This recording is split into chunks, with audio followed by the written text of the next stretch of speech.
Atenção! Nesse momento, o ministro de Comunicação, Paulo Pimenta, está falando sobre a abertura de um escritório no Rio Grande do Sul para atendimento emergencial especial. Vamos ouvir. Do trabalho de suporte e apoio aos milhares de gaúchos e gaúchas que estão nesse momento em abrigos provisórios. Há uma logística que envolve água, alimentos, gêneros de primeira necessidade, né, questões do saneamento. O ministro Renan está aqui conosco no estado, não está aqui agora, porque ele está no trecho. Nós estamos trabalhando desde o primeiro dia com as equipes do DENIT, já restabelecendo a capacidade de trafegabilidade de algumas estradas, obra bem adiantada para retomar a capacidade de tráfego da 290, já recuperamos a cabeceira da ponte da 392, lá próximo a Santa Maria. O Renan com mais de 600 homens, mobilizando as equipes do DENIT para o trabalho, e esse trabalho é fundamental para restabelecer a normalidade da capacidade de abastecimento. Há um foco prioritário, inclusive, em Canoas, no entorno da refinaria Alberto Pasqualini, para garantir o abastecimento do diesel, que começa a faltar em algumas cidades, algumas regiões. Algumas cidades que estão isoladas começam a ter falta de água, falta de alimento. Hospitais, unidades de saúde que precisam dos insumos para poderem trabalhar, e tudo isso exige uma ação coordenada, e como disse o presidente Lula, de parte do governo federal não vai faltar recurso, mas não adianta só ter o recurso se nós não tivermos a agilidade, a organização e a capacidade de trabalho para fazer com que esse recurso chegue o mais rapidamente na ponta. Essa é a grande tarefa do momento, é fazer chegar com rapidez esse recurso. A pessoa que está lá na ponta, ela precisa da água para agora, ela precisa do alimento, ela precisa do abrigo, ela precisa da condição de sobrevivência. Isso não é para amanhã, isso é para hoje. E é por isso que nós estamos aqui fazendo essa instalação, para não perder tempo e a partir de agora já operar de forma ainda mais forte e de forma ainda mais organizada.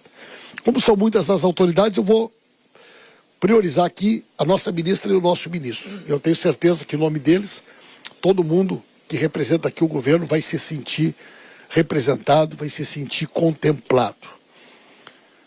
Vereador David Almanza, de Cachoeirinha, em nome de quem eu quero saudar aqui os vereadores e vereadoras que têm trabalhado muito conosco também nesse último período. A nossa deputada Sofia Cavedon, nossa deputada estadual aqui representando a Assembleia, junto com a Maria do Rosário, nossa deputada federal da mesa diretora da casa, que representa aqui toda a nossa bancada, todo o nosso poder legislativo.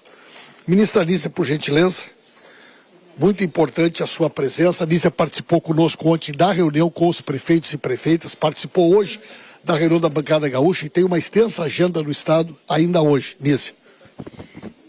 Muito obrigada, ministro Pimenta.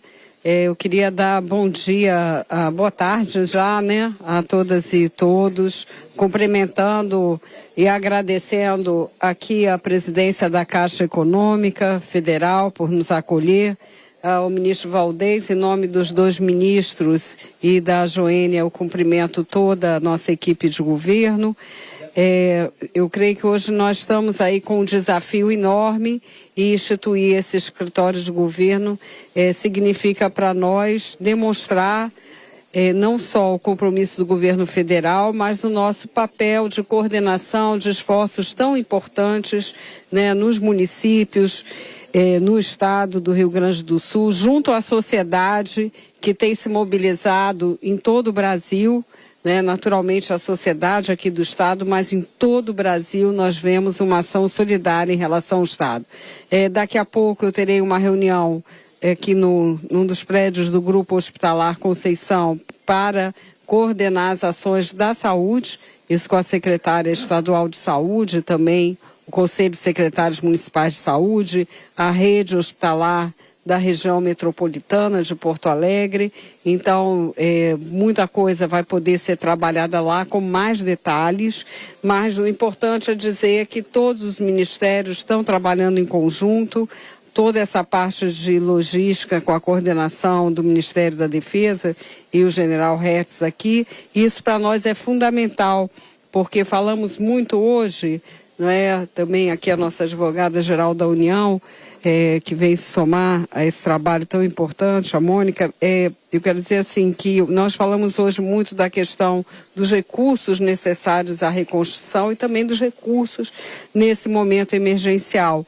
Mas eu creio que é um momento em que, além dos recursos, esse trabalho de coordenação, quando há tantos obstáculos que o ministro Renan está trabalhando em relação às estradas e toda a defesa civil, tudo que está sendo feito requer realmente um esforço muito grande de coordenação para que a gente não perca energia, para que as nossas ações vão ao encontro de quem está mais precisando. E eu sempre digo que no caso da saúde, além das pessoas desabrigadas, que para nós é uma grande comoção, nós também temos que ter olhar daqueles que precisam de atenção permanente, as pessoas hospitalizadas que hoje estão vivendo toda essa realidade de muitas privações de luz, de água, e tudo isso está sendo trabalhado de uma forma assim, muito atenta pelo governo federal, mas sempre na linha, como não vou repetir o que o Pimenta já colocou tão bem, de união e reconstrução de esforços. Então vamos trabalhar juntos, é hora de muito trabalho, de muita ação e de muita coordenação. Obrigada. Muito bem. Estamos voltando aqui, eu queria ouvir a Dias Peixoto, eu anotei, o ministro Paulo Pimenta diz, não faltarão recursos, a situação não é para amanhã, é para hoje. Então, nós aqui no Linha de Frente vamos acompanhar se os recursos de fato não faltarão. A ministra da Saúde, Nízia Trindade, diz que vai coordenar ações com autoridades e fala em união, mas não declinou, não enumerou quais providências vai tomar. Então, nesse momento, Dias Peixoto, nós estamos acompanhando para verificar a diferença entre o que é falado e aquilo que efetivamente é feito, entre o discurso e a ação prática. E a gente, claro, espera que a Polícia Federal acompanhe com muita atenção todos esses contratos emergenciais, contratos de emendas parlamentares, quais são as empresas que serão contratadas com dinheiro público, qual o valor que vai ser pago, porque já vimos que na época do Covid, muito sem vergonha, muito aí governante sem vergonha acabou se locupletando com licitações fraudulentas ou contratações emergenciais sem licitação. Então, Dias Peixoto, o momento pede atenção e cobrança das autoridades. Muita cobrança. Eu acreditaria nesse discurso, Capês, se a casa do então ministro Paulo Pimenta, que ele escondeu, a mansão que ele escondeu do Tribunal Eleitoral fosse ali em Porto Alegre, mas não é, a mansão é em Brasília, então como não tem chance de enchente na mansão dele, eu tendo a acreditar que as ações deles podem ser menos duras. Outra coisa que me faz não acreditar é o fato que em setembro passado, em 2023, quando nós tivemos toda a crise e as enchentes e uma tragédia do Sul também, o que aconteceu? Os recursos não chegaram. Cerca de 1/3 dos milhões que deveriam estar lá nas prefeituras não chegou deste governo, do Ministério do Desenvolvimento Regional, que, como a ministra mencionou aí, é coordenado pelo Valdez Góes. E quem que é o Valdez Góes? O Valdez Góes é um ministro do Lula que foi condenado pelo STJ a 6 anos de prisão por peculato, ou seja, desvio de verba pública.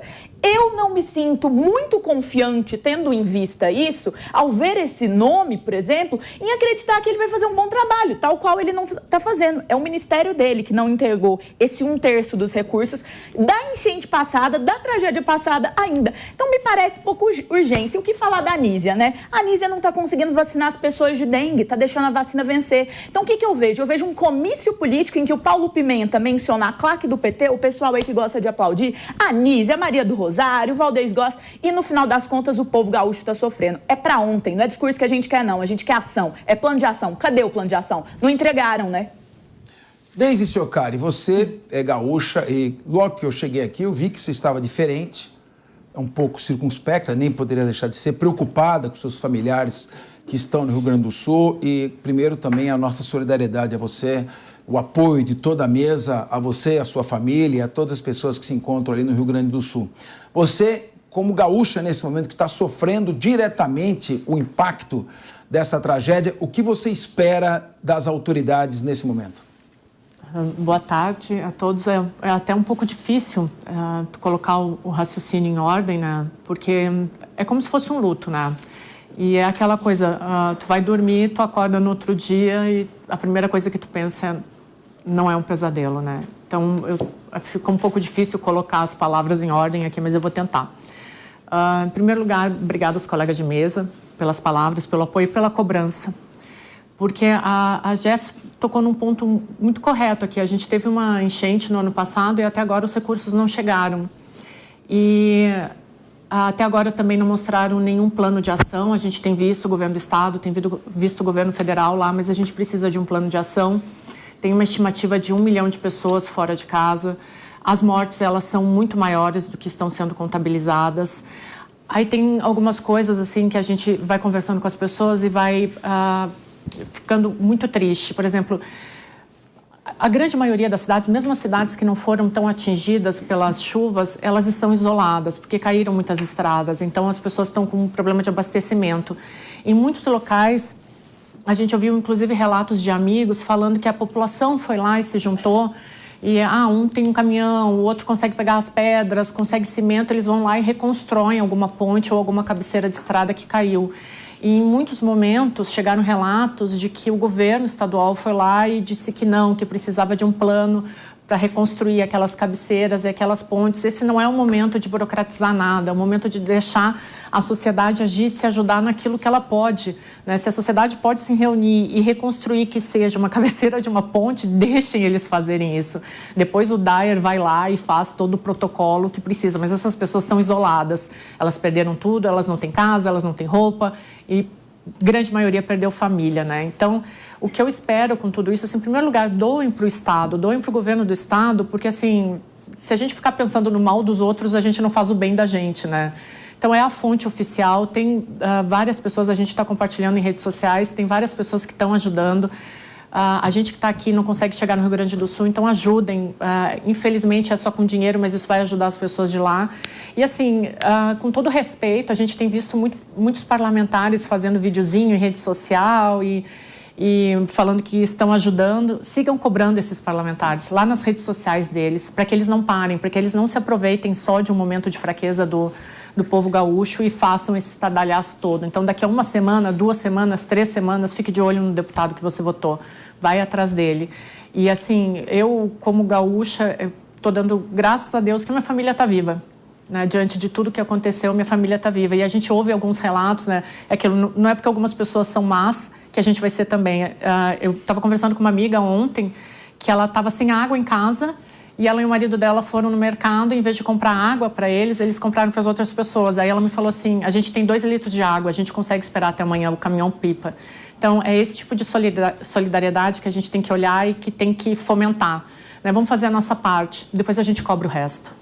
Isso aí. E quem está nos acompanhando aí pela televisão, pelo YouTube, está anotando aí na tela embaixo um QR Code. Ali, SOS Rio Grande do Sul. Quem está nos acompanhando pelo rádio, gostaria de fazer alguma doação, a chave Pix é CNPJ 92.958.800/1000 ao contrário, -38. Repetindo, 92.958.800/1000 ao contrário, -38, instituição Banrisul. Ok? Está por aí, está na tela, então você pode exercitar aqui a sua solidariedade. Você tem o direito de fazer isso e as autoridades têm o dever. Esperemos que não fiquem só em discursos bonitos.